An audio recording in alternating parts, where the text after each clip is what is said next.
So we did the first little leg of our break-in tour and had to run an errand at my parents' house here. And what I'm going to do is start up my Rever app, and we are going to log the ride because, well, I think I put in about 5 miles of riding time already. I think target's about 15 to 20 miles. So I'm going to try to take a little bit of a ride here and record the ride. And this will tell me what my top speed is, my distance, and the time ridden and stuff. So this is also good for tracking how fast I actually went on the bike. So while my speedometer is incorrect, this GPS app should be somewhat correct, or more correct than my speedometer at least. So this it's definitely it's going to tell me how fast the upgrade has allowed me to go. Although my first impressions when going to get the gas wide open throttle is that it didn't really seem to be any faster than it normally was, but I can't really consider that to be the end result because there's a lot that needs to happen as far as the piston rings breaking in, the ECU relearning its fuel curves and stuff. And also I can't forget that I also over gapped that second ring on the piston. So with that gap being way too big, I'm surely losing some compression because of that, and that can absolutely affect my performance. So if I don't see better top speeds out of this piston with higher compression, then I know it's because of that second gap, and I'll have to pull the piston back out, get some new rings, and re-gap them properly. So that's kind of what we're going to figure out here after we know the ECU has initialized itself and everything should be working optimally. So what I'm going to do is switch to a time lapse here, because this is going to take some time on this ride, and go through one of the nicer roads here where I live in Central Florida, and actually has some curves on it, and it's going to give us our 15 miles, I think.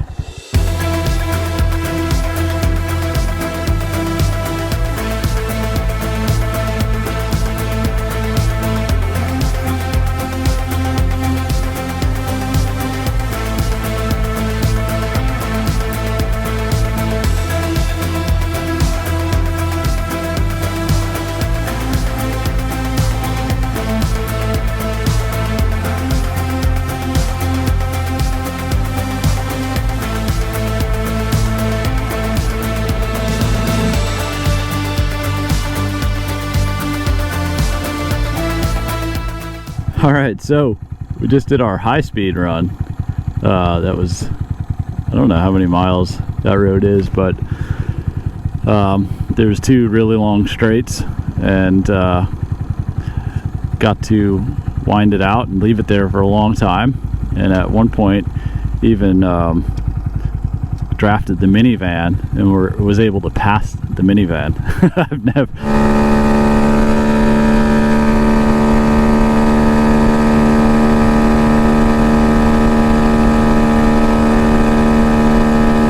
I have never been able to really pass a car like that on this bike. I don't ride it on the road a lot with other traffic, so I don't really get the opportunity to pass many cars, but I thought it was pretty cool and a little impressive that I was able to pass the minivan. So that's a highlight, and I don't think the ECU is fully broken in yet, so pulls the front wheel pretty good now too.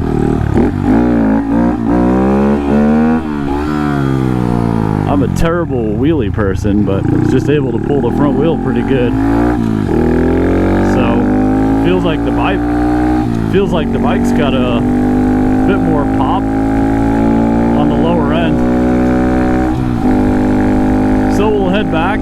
It's probably going to be a little bit too loud for me to talk over this, so gonna enjoy my ride back and vary the throttle inputs and get this ECU fully initialized. Alright, so just did my break-in loop, high speed, mid throttle. So mid throttle to full throttle is where I varied that trip, whereas during the week I was varying it from 0% throttle to mid throttle in my backyard track and around the neighborhood. So although the ECU is not fully initialized yet, probably, I don't think I put in a solid 15 miles. Maybe I did, I'm not sure. But now it should be initialized. So during that trip it was still initializing, still learning its new curve, and now it should be good to go. And it'll be interesting to monitor the power, the differences in power from here on out. So I can tell you from my initial observations of that trip that at first it didn't really seem like the piston was doing too much, and I was kind of like, uh-oh, maybe my gaps are too big, and they probably are. So I mean, I might be losing compression, so I might be not getting everything that I can get, but there, you know, that's known, that's no mystery. I'll shut off here and just gonna give you a nice view here while I discuss everything, so you can be distracted, not even listen to what I'm saying, but have a nice view of the lake that's across the street from our house. So initial impressions are that there's definitely more power, linear power, across the RPM range. So basically you're not getting a boost of power on the low, you're not getting it on the high. It's not lopsided like a cam would be. Like a cam would give you more power on the high end of the RPM range, but actually reduce a little bit of power on the low end of the RPM range.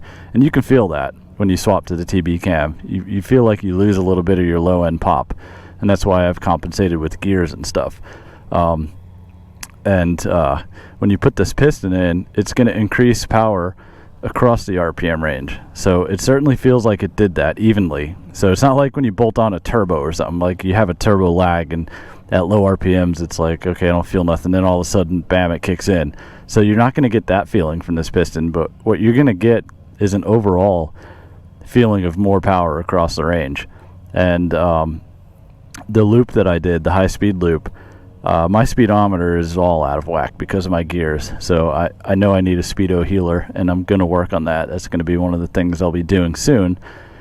But I'm running my GPS app, my Rever GPS riding app, and it's tracking my ride. So that's going to tell me what my top speed was.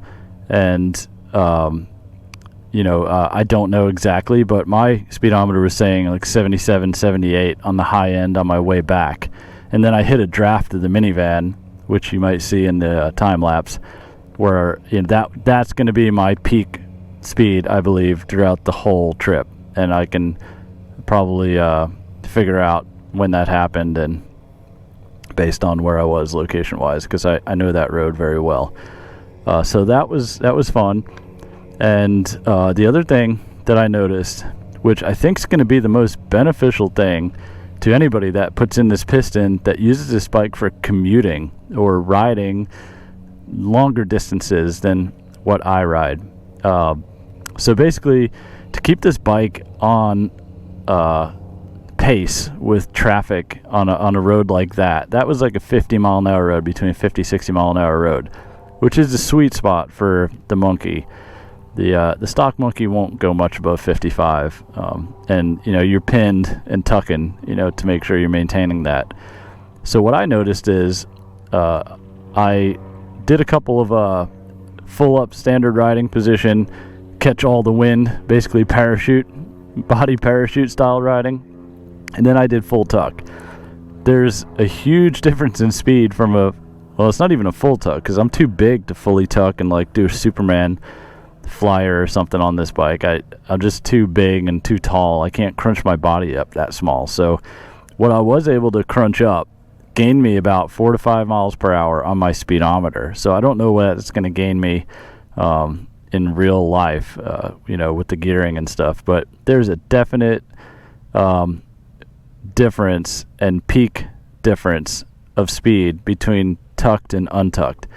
So obviously you don't want to be commuting fully tucked everywhere to keep up with traffic on a 60-mile-an-hour road, because your neck starts hurting after a while, or at least mine does. So what I noticed though is the Piston, the power that you gain, you can basically ride standard position, and I think keep an above pace with traffic. So you can definitely keep pace with traffic, maybe even a little bit faster than traffic on a 50 to 60 mile an hour road. So that's a good thing. Also, I noticed when I was just cruising on my way back, because I wanted to hit like the 3/4 to full throttle range on my way back, I was able to keep a nice pace and find a nice sweet spot with not wide open throttle.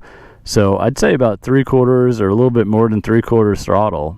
I was able to maintain a nice pace in fourth gear, and not winding the engine out, not 100, not wide open throttle, but still it was able to keep a nice pace. And I think that's going to be a really good thing for the people that are commuting with their bikes.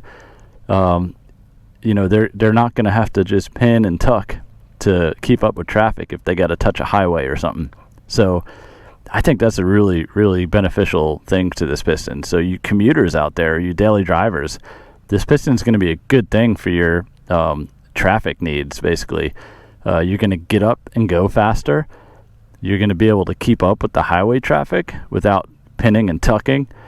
And you're just going to be able to do more with your bike. Like you saw, I was able to pass the minivan. So that minivan was probably going 60 miles an hour at least. So I drafted him a little bit, and I thought I was going to pull up alongside of him and just, hit a wall without the draft, but I was able to pull by him. And maybe he slowed down because he's freaking out looking at this dude on a fancy-looking scooter bike next to him. Maybe I'm selling the minivan guy too short. Maybe he was actually being grateful, but I was able to get by him, and I felt pretty comfortable doing that. That's not something I could say with this bike in its stock form. In its stock form, I felt like the bike was just a bystander to everybody else out there. Like, I better get out of their way. So if anything, this Piston is going to give you that extra confidence boost, I believe. And still, I still think these rings have a ways to go to wear in. I think it's going to hopefully keep building compression as the rings wear in a little bit. I know I still have a bigger gap in my second ring, and that's surely losing a little bit of compression. But I kind of want to go with that, because I think that's going to be a common mistake amongst people that install this. I think it's going to be easy to overgap these rings, and I just want to, basically, now that I've overgapped them, I want to test it out and see if that's detrimental to this install, and to give you the real facts on if that's something you should really be worried about. Obviously, you want to get it right, but if you do make the mistake, is it something that you're going to have to correct, or can you get away with it? So based on my initial ride, I think I can get away with it, which is a good thing, because I don't really want to tear the Piston back out and put new rings in it, because that's just going to be more work and more time spent that I have trouble finding. So I think we're going to be okay with this, and I'm going to monitor it. If it starts smoking, if it starts smelling like smoky out the exhaust, like I'm burning oil, because I can smell that a little bit when I fool around in the backyard. That's kind of like off throttle, half throttle, some full throttle, so that might be not flowing as much air, and it might allow oil to build up a little bit more. So we'll see. We're going to keep our eye on that. So this Piston kit's pretty good so far. I don't do that type of riding ever. It's not so enjoyable for me to do that. Honestly, that's kind of like the best road that I think I have locally to me, and it's not terribly exciting. So this bike's really reserved to neighborhood cruising, backyard romping, running errands, go to the gas station that's a mile and a half away, riding around with my buddy Lars. Sometimes we'll take the bikes out and crash a neighborhood and stuff. So that was a not normal little trip for me. So based on how it performed on that, I think it's going to be a really good all-around bike now. And the 1436 gearing actually still has not allowed me to top out in 4th gear. I've still not hit the rev limiter in 4th gear. No matter how much I do to this bike, I have not optimized. In my opinion, I have not optimized my gear ratios. So how I consider that is I want to be able to hit the rev limiter in 4th gear when I'm fully tucked, going flat out. I want it to basically hit that rev limiter after a pretty decent amount of time. But maybe it is optimized correctly for those who are commuting that do not want to hit the rev limiter on their journey. So they just want to pin it and go and not have the bike be so fast that it does hit the rev limiter. So there's a couple of things to think about on that front. Basically for me, I want to be able to top the bike out because of how I ride. My neighborhood stuff. I do short blasts. I don't do long hauls. So if you're doing long hauls, I think the 1436 gear is going to be almost optimized to what you want to do. You're not going to top out and hit the rev limiter with the mods that I have. And I might try the 1437 like I have on the Grom. I think that might get me closer to that RPM limit, and I'm curious to see if it does. So yeah, I guess that's about it. The only other little thing I can think of based on my trip is that the Yoshimura exhaust is obviously back on the bike to harness the piston and the more power it's producing. So you need to get rid of that exhaust faster, and the Yoshimura is going to do that better than the stock exhaust that I had on it. And boy, this exhaust gets just loud and just monotonous when you're topped out riding on a long distance ride. So I know we all love this Yoshimura exhaust, and it's perfect for what I do with the bike. I have the spark arrestor, the sound, what do they call it? It's a spark arrestor, but it's basically like a dB killer, right? It takes the sound a little bit down, but man, it's still loud at wide open throttle. And I don't know if it's my helmet just reverberating or something, but it gets tiresome after a while. And I do think that the Piston kit suggested that you take the dB killers out of the bike. So I'm going to try it with it out too and see if that improves my top speed at all. We'll do another test on that. This is all too much for one video. But yeah, so it's a little tidbit for those looking at the Yoshimura pipe, or any pipe for that matter, because they're all going to be loud. So if you're commuting and long hauling this bike, you're gonna you better get some earplugs or something, because this exhaust just gets so loud. And the stock exhaust is so quiet, and it was pleasurable. But the bike's just not fast enough to do highway stuff with the stock exhaust. So that's a difficult thing to figure out with these little bikes, is to how to get them fast and keep them quiet. So maybe that's something I'll try to experiment with, is how do we get a fast monkey, a fast Grom, and how do we keep them quiet enough to not blast your ears and require earplugs if you're taking a long trip. So I think that's it. The only other thing I think we'll do here is possibly look at the app. We can analyze the data here.